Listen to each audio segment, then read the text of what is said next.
Okay, one very important idea in Buddhism that we haven't talked about yet is a concept known as emptiness. And the basic idea is that the things we see out in the world are in some sense emptier than they seem.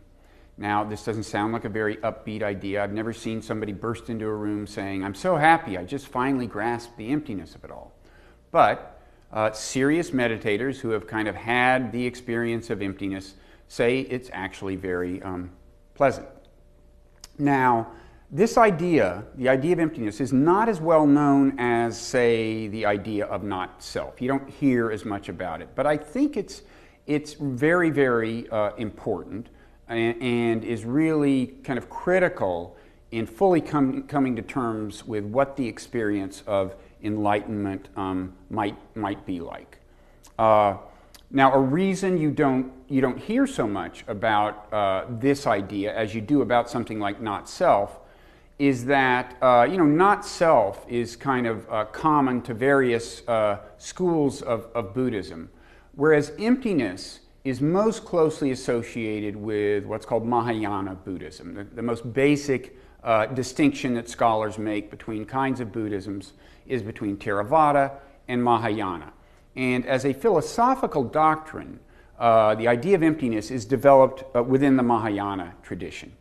However, as a meditative experience, I think it's common to both.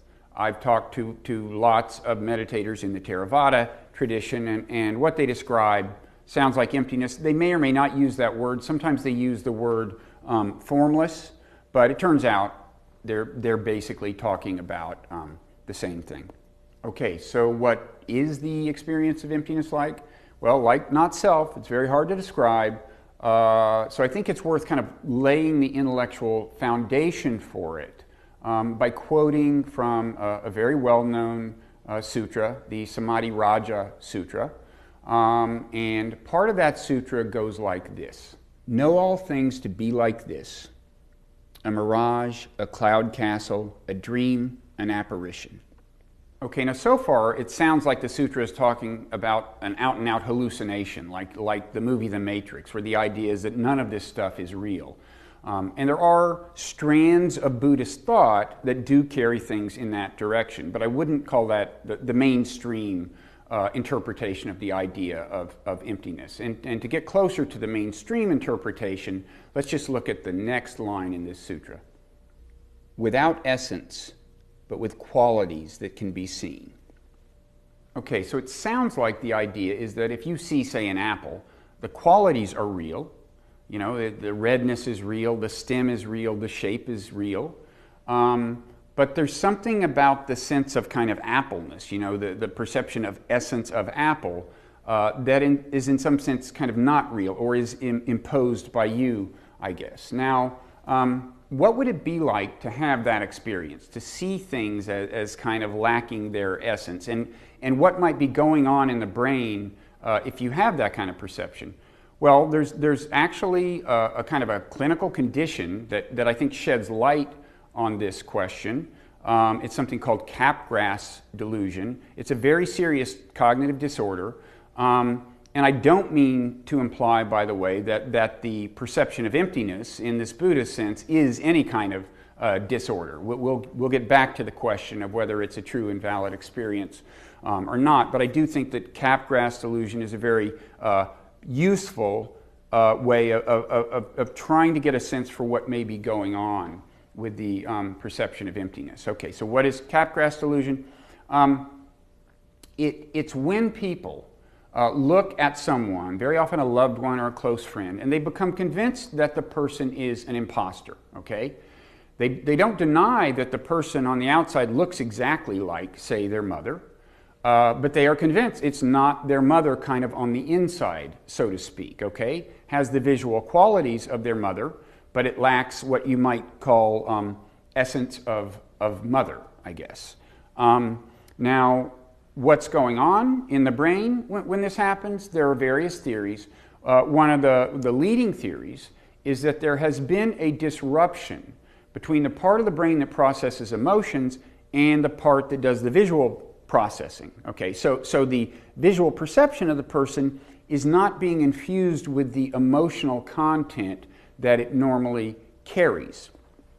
It's just a theory.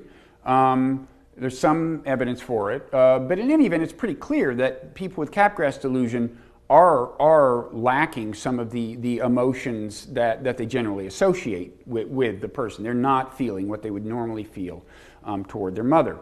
And this is a reminder of what an important role feelings can play in our everyday perception of the world. I mean, you might think that perceiving a face, recognizing a face, is a strictly cognitive thing, right? That you could teach a computer to do. And in fact, you can teach a computer to recognize faces with a pretty high degree of confidence.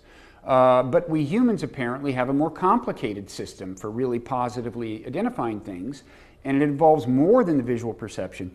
It involves this infusion of feeling. Now, to start trying to connect this to this idea of emptiness, one question is, could the same dynamic that seems to be at work with Capgras delusion, in principle, could that apply to the perception of non-human things, like, say, my house, for example, okay? You know, I think if I stopped and paid attention when I'm looking at my house, I'd see that I have feelings that always accompany my house. It's my house, after all. And it may well be that if one day I looked at my house and just didn't have the feelings I normally have, it would really feel strange. I'd be going like, looks like my house, but there's just something off here. There's something wrong, you know. That may be true of a number of perceptions we have.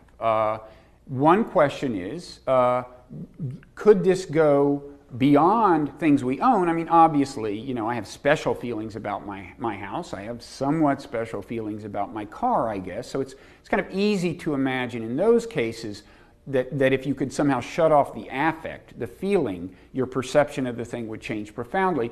But what about just objects in general, cars generically, just items that don't belong to you?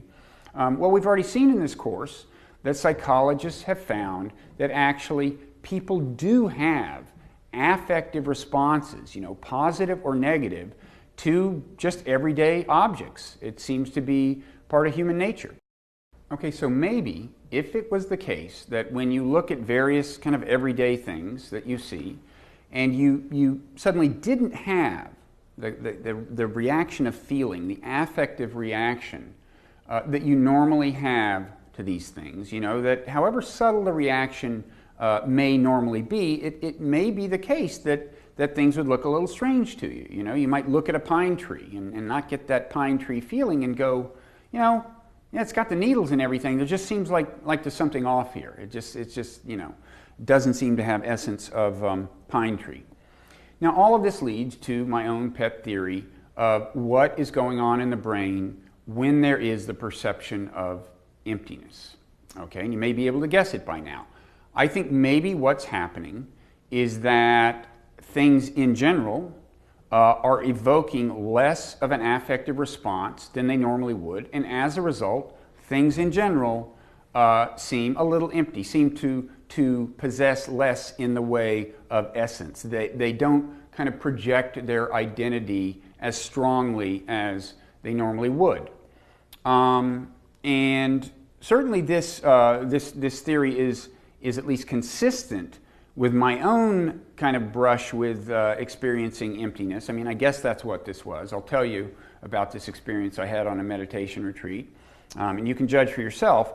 But this was on my very first retreat, and I was walking through the woods, and this was days into the retreat, and certainly my kind of affective reaction to things had died down really considerably. And I looked at a weed, a particular kind of weed. It's a kind of weed that had afflicted both front yards that I had, you know, in the houses, the two houses I had lived in. Both of them had this kind of weed as kind of the main affliction of the yard, as I thought of it then. And suddenly I just thought, you know, why have I been doing battle with these weeds? I mean, this is exactly as beautiful as the grass, as this plant, as the flowers. It's nice. Why have I been, thinking of this thing as kind of evil. It lacked essence of weed. Now, one thing that was true of this experience I had that is consistent with reports you get from serious meditators about the apprehension of emptiness is that the weeds just didn't stand out as strongly from other plants. And you hear this, that things don't seem as separate from other things in the visual field as is ordinarily the case. And this came through in an exchange I had with Rodney Smith, this meditation teacher whom we've seen earlier in the course. And as you'll see in this exchange, I kind of try to sneak my little pet theory about what is going on in the brain when there is the perception of emptiness. I try to kind of insert that in the conversation, and you'll see how he reacts. You don't lose the shapes or colors of things. It's just that the spaces between them no longer divides. Mm-hmm. Do you have less strong emotional reactions to some things than you might otherwise have? Do you invest them less with kind of emotional content? That would make sense, wouldn't it? That if things weren't as substantial as you believe them to be, then your reaction to things would also simmer, you see?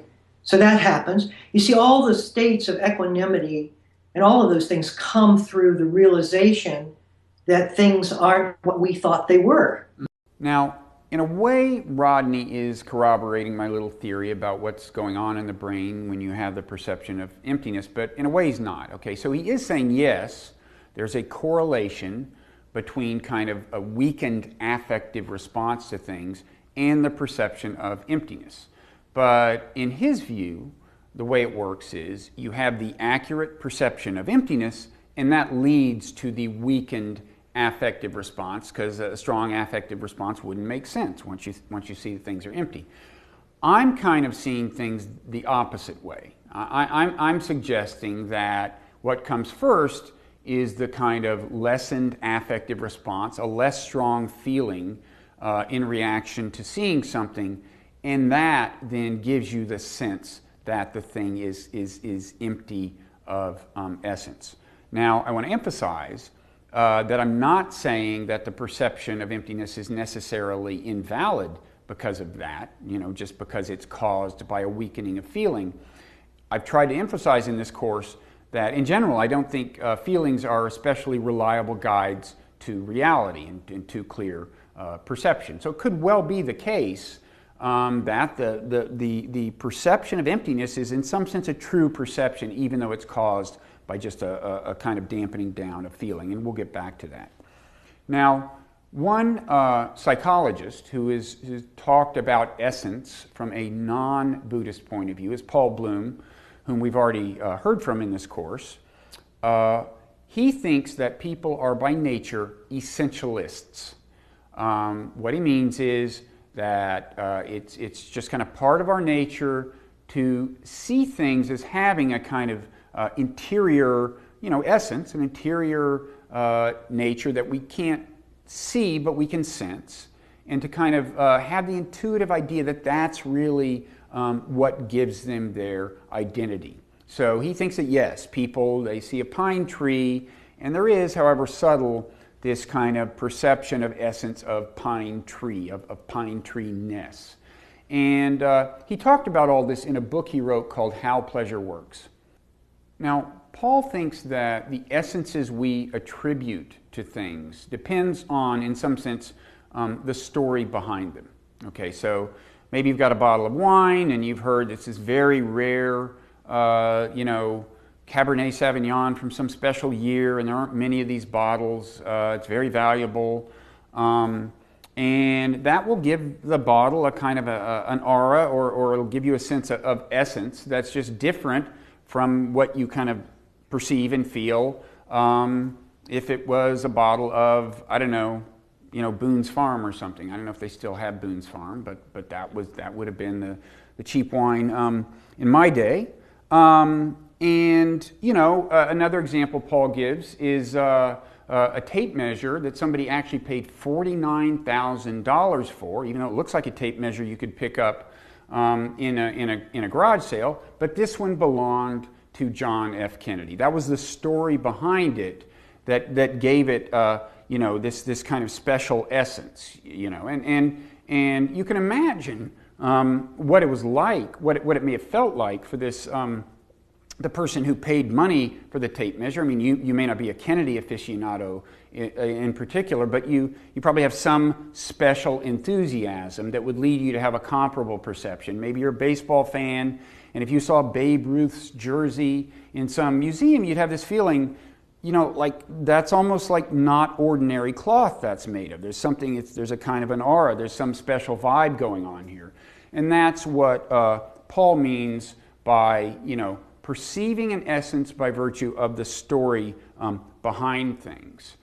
And to get a sense for how the story behind things affects the feeling you have about things, imagine that we kind of withdraw the story behind things. So suppose you walk up to this guy, he just paid $49,000 for Kennedy's tape measure, he's holding it in his hands and gazing at it lovingly, and you say, actually there's been a mistake.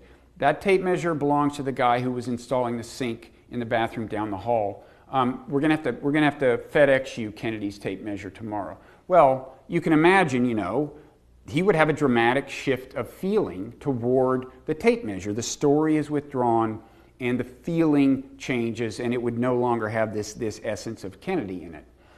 Now, Paul makes an interesting claim. He believes that although in these cases, these are special items with special stories, he believes that everyday things, just generic things, tape measures in general, generic things, in a certain sense, come with stories, and those stories do inform our kind of perception of essence. And this came through in a conversation I had with him about his book several years ago. There's no such thing as a simple pleasure. There's no such thing as a pleasure that's untainted by your beliefs about what you're being pleasured by. So in your food case, if you hand me something and I taste it, part of my knowledge is this is food that somebody I trust is giving to me. It's food. I would taste it differently than if I found it on the floor, or if I paid $1,000 for it. Or take it to painting. It's paintings. It's true that often you could look at a painting and not know who painted it and the circumstances and so on, just appreciate it largely based on what it looks like. But at the same time, it's a painting. You typically know it's a painting in an art museum, but it's a painting. It's not a natural occurrence of paint splashed onto the wall. Somebody made it at some time for its display, and that colors things. So I think we always experience something. And I would say this would apply to the simplest of sensations, an orgasm, drinking water when you're thirsty, stretching, anything. It's always under some sort of description. It's always viewed as an instance of some sort of category. There's always an implied narrative. Exactly.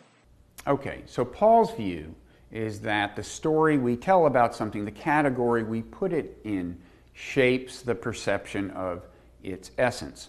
I want to emphasize that doesn't mean that there's no role for feeling here. The way I would tell the story is that, the guy who paid for Kennedy's tape measure, first came the narrative that it's Kennedy's tape measure. That gave him a feeling about it, and that shaped his sense of the tape measure's essence.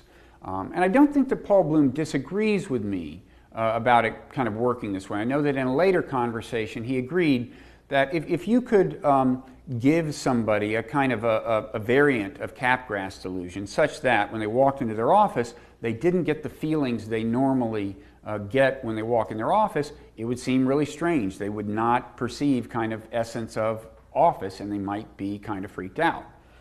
So, in sum, my view is we have these interpretations of things, these narratives about things, these conceptions of where they fit in, and that shapes our feelings about things, and that in turn shapes this perception of essence. And in some sense, maybe the stronger the feeling, the stronger the sense of essence. And if that's the case, then it stands to reason that through meditation, which can, after all, make you less affectively reactive to things, you could come to see things as having less in the way of essence, being, in a sense, more empty. Now, I kind of tried this theory out, much as I tried it out on Rodney Smith earlier. I also kind of injected it into a conversation with Bhikkhu Bodhi, the Buddhist monk and scholar whom we met earlier in the course, and here's how that exchange went.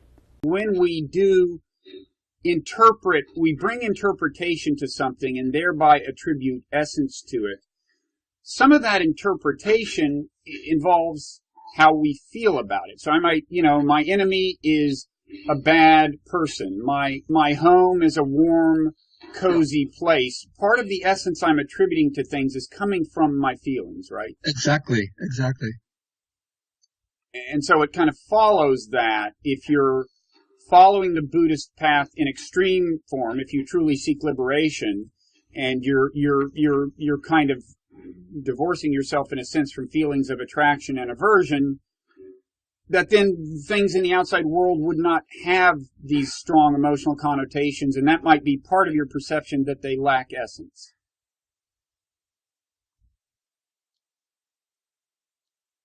Again, I'd have to nuance my response to this.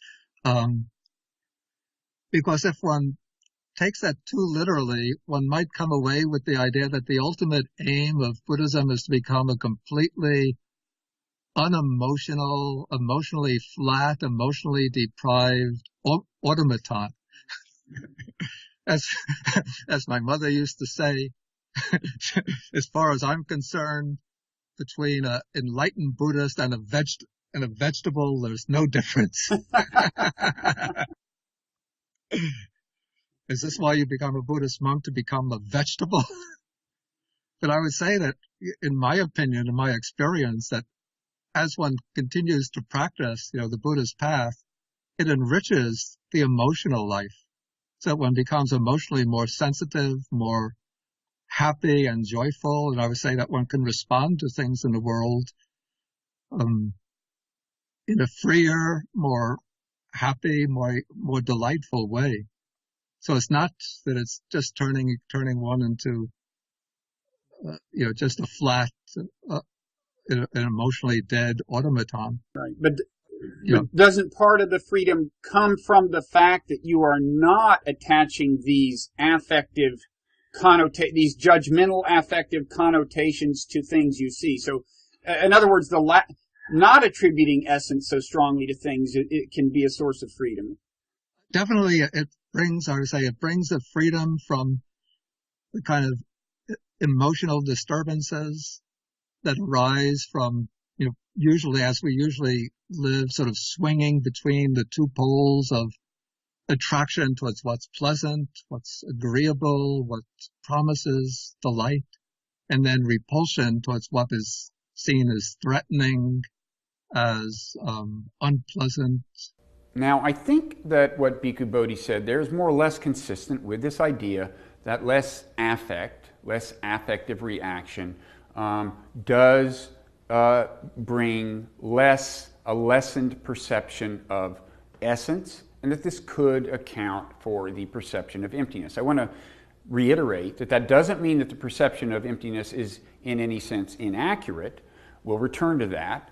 And in fact, it may be that the perception of emptiness has some kind of some positive kind of moral effects, and we'll get to that. For now, I just want to emphasize again that to say that you are perceiving kind of the emptiness of things in some sense doesn't mean it's a bland perception. It also doesn't mean that it's an unpleasant experience.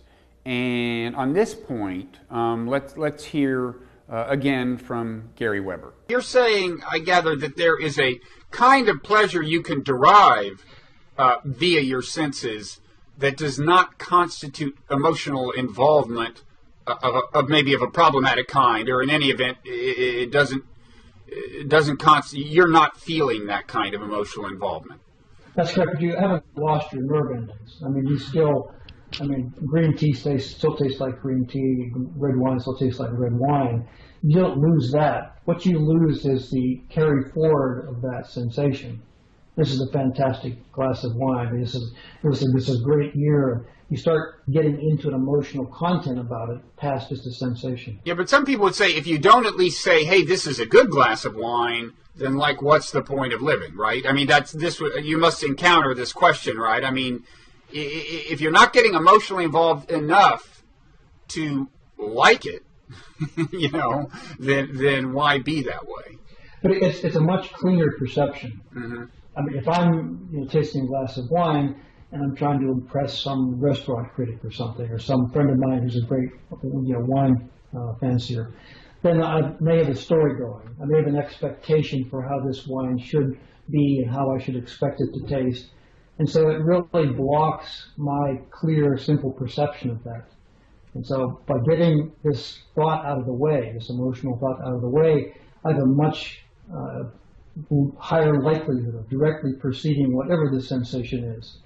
Now I should add that Gary actually doesn't like to use the word emptiness to describe his experience. And the reason is because he says that in his perception the world is actually, it's very vibrant, it's actually kind of full of energy.